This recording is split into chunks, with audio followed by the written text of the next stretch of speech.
जय हिंद दोस्तों, आप सभी का बहुत बहुत स्वागत है आपके अपने यूट्यूब चैनल में।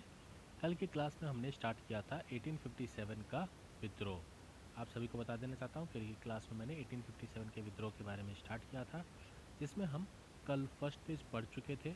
इसमें हमने ब्रिटिश शासन का जो विदेशी प्रकृति है वो पढ़ चुके थे। विदेशी कंपनियों की विस्तारवादी नीति, प्रशासनिक कारण, ये सारी चीज़ें हमारी कल की क्लास में कंप्लीट हो गई थी। आज हम पढ़ेंगे इसके आर्थिक कारण।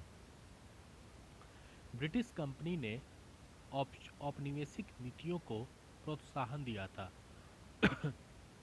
कौन सी नीतियों को इन लोगों ने प्रोत्साहन दिया था? औपनिवेशिक नीतियों को। भारत से धन की निकासी एक ज्वलंत समस्या बन गई थी। तो ये क्या करते थे, यहाँ से जो भी धन है उसको ये ले जाते थे यूरोप में, मतलब यूरोप से सामान ला के यहाँ बेचना और यहाँ से सारा धन वही वापस ले जाते थे। देश का भरपूर आर्थिक शोषण हुआ। इसके परिणाम स्वरूप परंपरागत आर्थिक ढांचे का पूर्णतः विनाश हो गया। तो जो भारत की आर्थिक स्थिति थी उसको पूरी तरीके से इन लोगों ने चौपट कर दिया। ब्रिटिश भू राजस्व नीति दोषपूर्ण थी। तो जो ब्रिटिश की भू राजस्व नीति थी वह कैसी थी? दोषपूर्ण थी। और इसके साथ बड़े पैमाने पर रैयतों का शोषण शुरू हो गया। तो जो रैयतवादी थे इनका बड़े पैमाने पर क्या किया गया?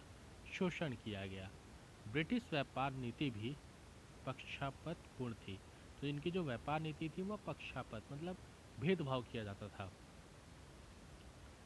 ब्रिटिश सरकार ने मुक्त व्यापार के सिद्धांत का प्रतिपादन करके भारत को तैयार माल बाजार बना दिया। तो जो ब्रिटिश सरकार थी उसने मुक्त व्यापार के सिद्धांत का प्रतिपादन करके भारत को तैयार माल का बाजार बना दिया था। ब्रिटेन के औद्योगिक विकास के लिए भारत को कृषि उपनिवेश के रूप में परिवर्तित कर दिया गया। तो ब्रिटेन का तो औद्योगिक विकास हो रहा था और भारत में क्या करते थे? कृषि उपनिवेश के रूप में इसे परिवर्तित कर दिया गया था। इसके अतिरिक्त विलियम बेंटिंग के द्वारा बहुत सारे लगान मुक्त भूमि का अधिग्रहण कर लिया गया और विभिन्न वर्गों में असंतोष हो गया। तो आर्थिक कारण में हमने पढ़ा कि कैसे ब्रिटेन ने यहाँ पर बहुत सारे रेतों का शोषण किया, यहाँ की जो लगान मुक्त भूमि थी उसका अधिग्रहण किया, कृषि उपनिवेश के रूप में इसको परिवर्तित किया और पूरी तरीके से चौपट या फिर विनाश किया। अगला है हमारा टॉपिक सामाजिक एवं धार्मिक कारण।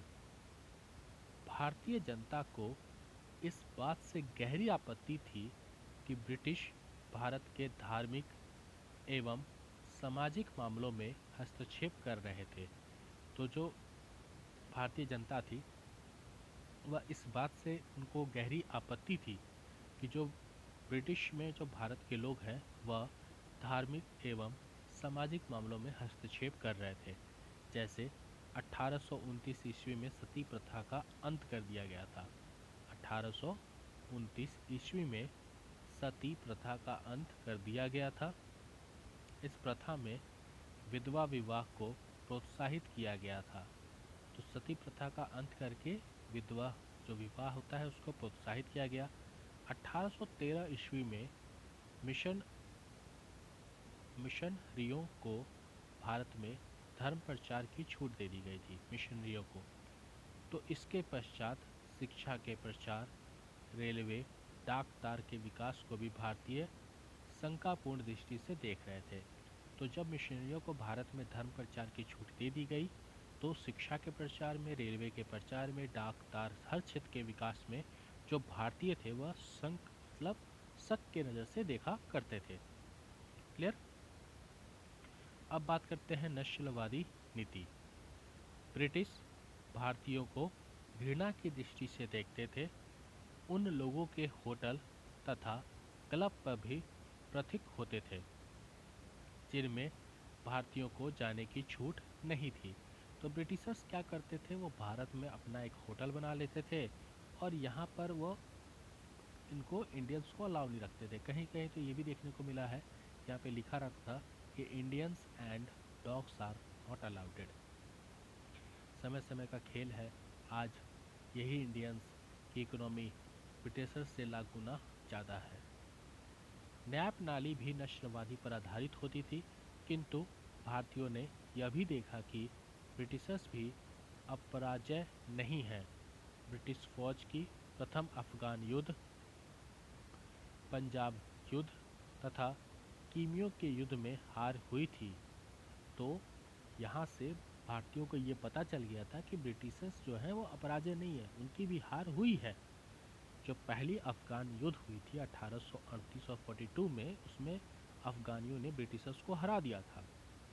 पंजाब युद्ध 1845 से 49, क्रीमिया का युद्ध में इनकी हार हुई थी। अतः भारतीयों में भी एक नए आत्मविश्वास का संचार हुआ कि ये भी युद्ध करके ब्रिटिशर्स को हरा सकते हैं। अगला कारण है हमारा सैनिक कारण। सैनिकों की वैतनिक सुविधाएं नस्लवाद पर आधारित होती थी, मतलब गोरे लोगों को ज़्यादा वेतन और जो काले या सांवले लोग होते थे भारतीय, उनको कम वेतन मिला करता था।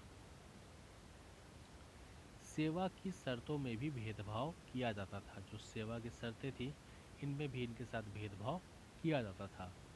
लॉर्ड कैनिन लॉर्ड कैनिन ने 1856 ईस्वी में जनरल सर्विस इंस्टॉलमेंट एक्ट लागू किया था।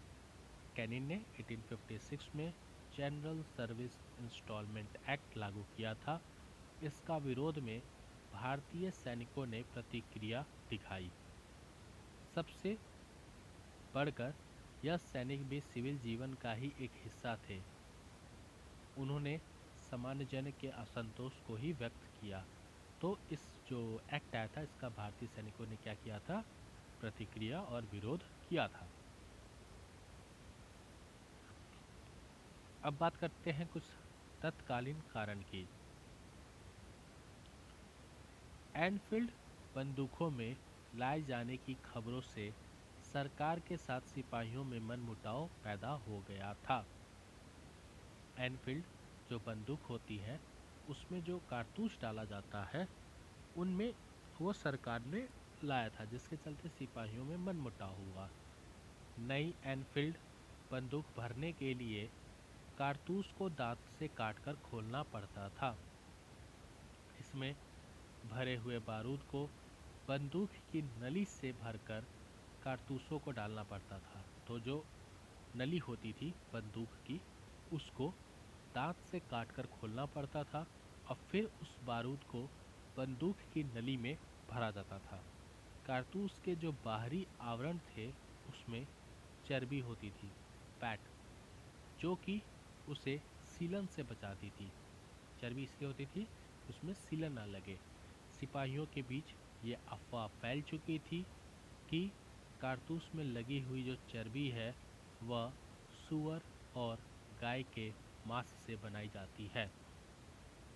आप सबको पता है, गाय हिंदुओं के लिए पवित्र थी, जबकि सूअर हत्या मुसलमानों के लिए वर्जित है।